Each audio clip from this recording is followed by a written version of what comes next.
In this fourth camera movement, we're gonna simulate traveling. That is, when the camera is able to travel on the axis, forwards, backwards, and to the sides. But the traveling can be divided into two movements. And the one I'm gonna show you is the dolly effect. Actually, dolly movement. It's when you animate your camera, this time moving forwards, or the camera moving backwards. It also brings this feeling when we are creating a camera, for example, in an environment, and we are going forward. We have that sensation that we are entering the environment. And the opposite, dolly effect, which is going backwards, we can discover, because when we can see some things, and as we move backwards, we start seeing more things. So it also gives an unveiling effect, that we discover more from the ambient as we back up. And we have the sensation of amplitude. As long as we back up, we can make the impression of this environment to be bigger. Each time we back up the camera, we have this feeling, alright? So that's why we use this movement, called Travelling Doly, alright? And to animate it, we can also create a Corona cam. I'm gonna place it in front, right here, this way. I'm just gonna change here. I'm gonna close it a bit more, maybe 50. So this way, for example. I'm gonna put it between these. I won't go too far, but for you to see where the camera is. And then I can animate it completely. Animate the target as well as the camera, or take the target and put it further away. For the camera not, something that is not good when the target is near. It's animating the camera going forwards, and suddenly it goes over the target. So, to make this kind of animation, the idea would be to put the target far away, or to remove the target from the camera. You can select the camera and remove its target. Then you animate the camera only, and you won't have any problem with that, because it won't cross the target. That's the tip I give you. Then you have other things that you can do. For example, when we are animating a traveling, especially dolly, I'm gonna do something here. I'm gonna set it back to 100.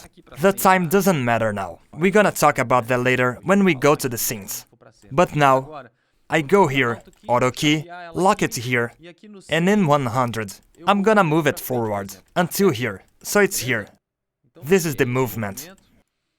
I could do it in plant, without even looking, and it's here. This is the dolly movement. Forwards.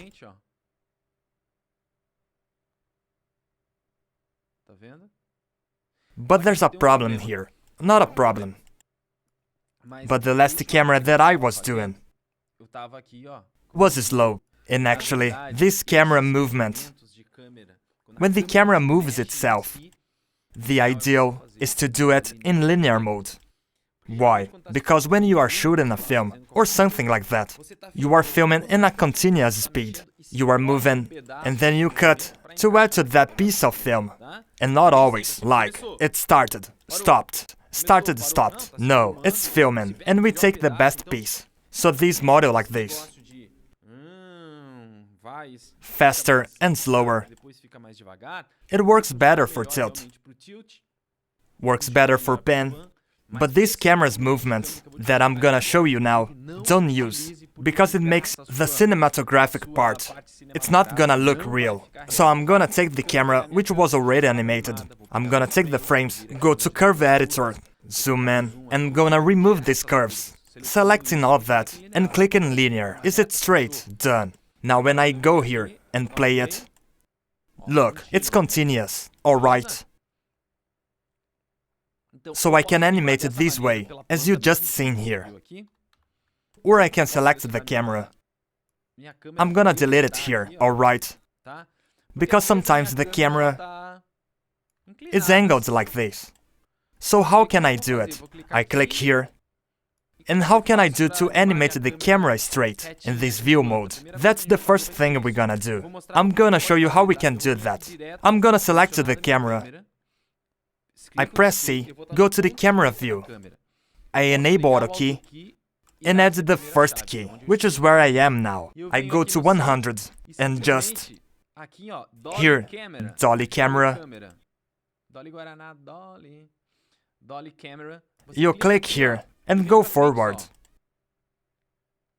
It is just going forward. And when I remove, look, so I also have the dolly animation. Done. If I go to plan view, it's going straight forward, directed on its own axis. Another thing that I can do is to go here, delete it all.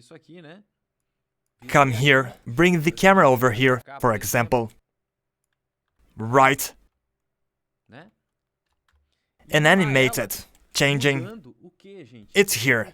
It could be in local, instead of view, for example. And in the local, what counts are the camera axis. If it's rotated, it's gonna be on the X, Y, Z of the camera. And that's gonna help a lot. Why? If we want to animate now, I go to auto key, alright, over there. And then over there, I just follow this straight axis. I can do in plan view too. Alright, and it's here. So when I animate it, it's gonna animate, even if it's angled, right?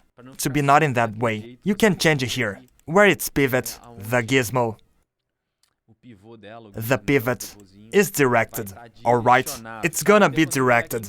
So when I go to camera again, it's here. I have the dolly effect. And it can be either to one side, if I press play, forward, alright? Or the opposite. How can I do it? If I want, I can animate again, starting over there, to the back. But if I want, I can just change. I can take this frame, which was the last one. I'm gonna take this first, and put it back there. I'm gonna take the last one, and put it forward.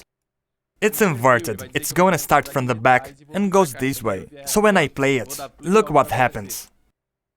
It's very easy. Look how it's unveiling.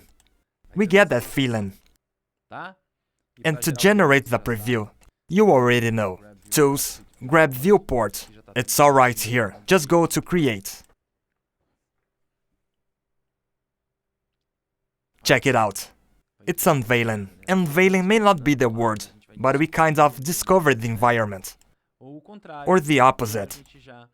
As we done before. So, this is the fourth camera movement. The front or back from dolly. Moving the camera, alright? Just remember to always use linear movement. And it might be better for you to disable the target, to not make it move and crosses the target when you are using camera dolly. That usually happens. You select here, go here and start going forwards too much, that you crosses the target. That's why I tell you, it's easier to hide the target. Not hide, but delete it from the camera. This way, you don't get lost when doing the traveling dolly movement. Let's go to the traveling truck.